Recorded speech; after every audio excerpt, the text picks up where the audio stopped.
भू माफिया कर रहे अवैध कटान और बिना अनुमति के भूमि समतलीकरण। राजधानी देहरादून के नेहरू ग्राम क्षेत्र में इन दिनों भू माफियाओं द्वारा भूस्वामी के साथ मिलकर दुर्लभ प्रजाति के वृक्षों का कटान और बिना विभागीय अनुमति के बोकेट लगाकर भूमि का समतलीकरण किया जा रहा है। आपको बता दें कि नेहरू ग्राम क्षेत्र में सुंदर रावत, संगीता थापा, पत्नी शिवसागर थापा और एक अन्य के नाम पर 7 बीघा भूमि है, जिसके चारों ओर नाला बहता है। उक्त भूमि पर कई दुर्लभ प्रजाति के काफी पुराने वृक्ष खड़े हैं, जैसे शीशम, साल इत्यादि।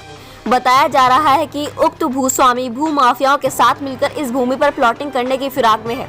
इनके द्वारा उक्त भूमि पर चोरी छिपे 10 से 15 वृक्षों को काटकर ठिकाने लगा दिया गया है और बिना विभागीय अनुमति के उक्त भूमि का समतलीकरण बाकायदा बॉकेट मशीन लगाकर किया जा रहा है। तो बता दें कि उक्त मामले पर कई बार स्थानीय लोगों के द्वारा शासन प्रशासन को जानकारी भी दी गई, जिसे प्रशासनिक अधिकारी समय समय पर मौका मुआवजा कर हिदायत देकर चले जाते हैं, किंतु भू माफियाओं के कान पर जू तक नहीं रेंगती तथा वे बेखौफ होकर अपने कार्य को अंजाम देने में लगे हुए हैं।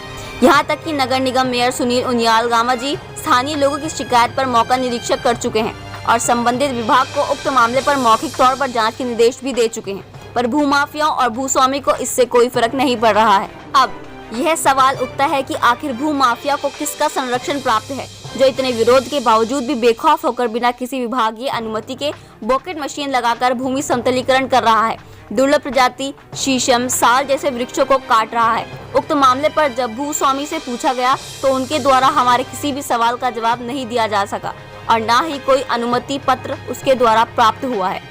भू माफिया इतने बेखौफ हैं कि पूर्व में भी इनके द्वारा अवैध तरीके से नाले के ऊपर 15 बाय 25 की पुलिया का निर्माण कराया गया। उक्त भूमि के चारों ओर दुर्लभ प्रजाति के वृक्ष खड़े हैं।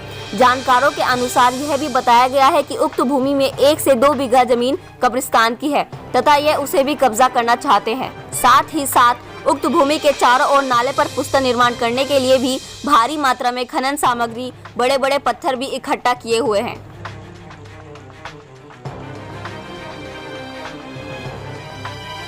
वहीं जब इस मामले की बात डीएफओ मसूरी से पूछा गया तो विभाग के द्वारा भूस्वामी को कितने पेड़ काटने की अनुमति दी गई है, तो डीएफओ ने इस मामले पर अभिज्ञता जताई और बताया कि उनके संज्ञान में इस प्रकार का कोई मामला नहीं आया है, इसीलिए वे फिलहाल किसी प्रकार की कोई जानकारी देने में असमर्थ हैं। और उन्होंने बताया कि उनके द्वारा विभागीय कर्मियों को निर्देशित कर दिया है और उक्त क्षेत्र की जाँच कर जल्द से जल्द जानकारी उपलब्ध कराएं, उसके बाद ही वह कुछ बता सकेंगे।